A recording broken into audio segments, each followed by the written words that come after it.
Assalamualaikum. Pada video kali ini saya ingin menunjukkan bagaimana kita bisa meningkatkan heal test kita sebelumnya dengan menggunakan STM32 yang lain yang lebih cepat untuk menjalankan plan kita. Sebelumnya plannya itu ada di STM32 G474.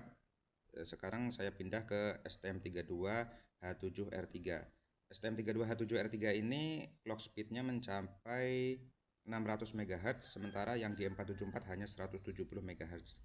Tujuan saya menggunakan STM32 yang lebih cepat adalah supaya kita bisa menambahkan kompleksitas ke dalam plan kita ini, di mana plan sebelumnya itu adalah plan ideal. Jadi saya ingin supaya plannya ini bisa ditambahkan seperti DCR, ESR, LC filter, dan juga disturbance yang lain.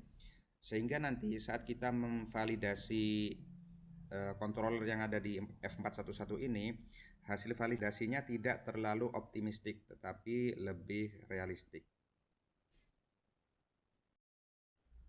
Untuk controller yang ada di F411 ini masih sama seperti sebelumnya, yaitu controller untuk single phase active rectifier, di mana sebenarnya itu adalah inverter juga tetapi terbalik ya. Dia bisa berfungsi sebagai inverter mengembalikan tegangan DC bus yang berlebih ke grid, tetapi fungsi utamanya sebenarnya adalah sebagai PFC. Dan ini tentu saja closed loop karena kita sudah mempunyai input dan output aktuatornya PWM, dan input feedbacknya yang ada di sini adalah US tegangan grid, IL atau arus grid, dan juga UDC atau tegangan DC bus. Di sini kita lihat PWM-nya 4 ya, karena ini adalah untuk menjalankan bridge di inverternya. Untuk firmware controllernya sendiri sebenarnya tidak terlalu efisien ya, dimana di sini untuk PI voltage loop, untuk PR current loop, kemudian untuk SOGI PLL-nya masih berada di satu timer. Sebenarnya untuk controller yang lambat seperti SOGI PLL maupun PI voltage loop itu bisa diletakkan di timer ISR lain yang lebih lambat. Tetapi tidak mengapa, saya memang mau mengepush kinerja dari F411 ini. Untuk optimalisasi dari sisi compiler GCC-nya juga tidak ada. Jadi masih tanpa optimalisasi O0. Kemudian untuk memorinya di sini sederhana saja ya, untuk mappingnya F411 ini hanya memiliki flash dan juga RAM, dan sementara itu untuk kodenya semua berjalan dari flash, tidak ada berjalan dari RAM. Jadi memang sengaja saya buat tidak terlalu efisien. Kemudian untuk STM32H7R3 yang bertindak sebagai plan, kita memiliki input berupa 4 PWM signal dari controller untuk inverter. Kemudian untuk outputnya adalah 3 analog signal yang nanti akan dijadikan feedback oleh controller. Di sini kita lihat ada US, kemudian ini adalah IL, kemudian ini adalah UDC. Untuk analog outputnya sendiri ini bukan berasal dari DAC, karena STM32H7R3 ini tidak memiliki DAC. Jadi outputnya ini kita menggunakan PWM. PWM itu bisa dijadikan analog output apabila dilewatkan ke LPF atau low pass filter yang ada di sini. Ini low pass filter ini menggunakan resistor 3,9 kilo ohm, kemudian untuk kapasitornya 10 nanofarad. Jadi cutoff frekuensinya sekitar 4 kHz. Itu sudah cukup untuk membuang ripple yang disebabkan oleh PWM yang ada di sini. Untuk PWM yang kita gunakan untuk DAC ini frekuensinya adalah 292 kHz.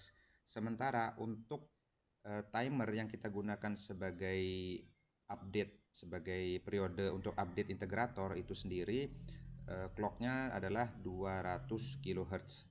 Jadi kita lihat clocknya berbeda ya untuk PWM sebagai analog output dan juga untuk timer sebagai periode update integrator.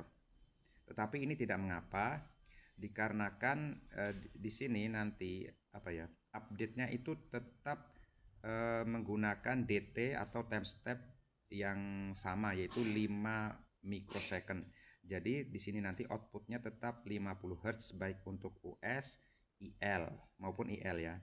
Untuk UDC sendiri tentu saja ini tidak ada frekuensinya karena ini adalah tegangan DC, jadi frekuensinya 0. Hal ini bisa terjadi karena satu siklus grid itu sudah dibagi secara pas oleh DT 5 mikrosecond.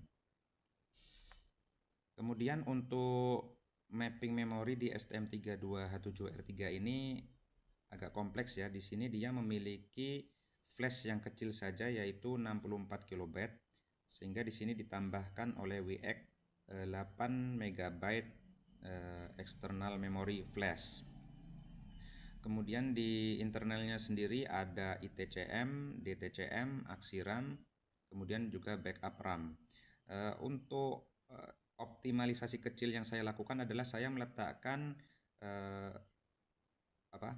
fungsi rutin itu ada di ITCM. ITCM ini adalah Instruction Tight Coupled Memory. Kemudian untuk data plan-nya ada di DTCM. DTCM ini adalah Data Tight Coupled Memory. Dua area memori ini adalah memori yang khusus bisa diakses oleh CPU saja, jadi tidak bisa diakses oleh peripheral lain seperti DMA. Keuntungannya adalah di memori tersebut clocknya dijamin sama dengan clock dari CPU. Jadi kode yang dieksekusi di ETCM maupun data yang diambil di DTCM akan sangat cepat. Sementara itu untuk optimalisasi dari GCC saya tidak melakukan apa-apa, masih O0. Kemudian untuk kodenya sendiri ada saya edit sedikit ya sehingga lebih efisien dalam komputasinya.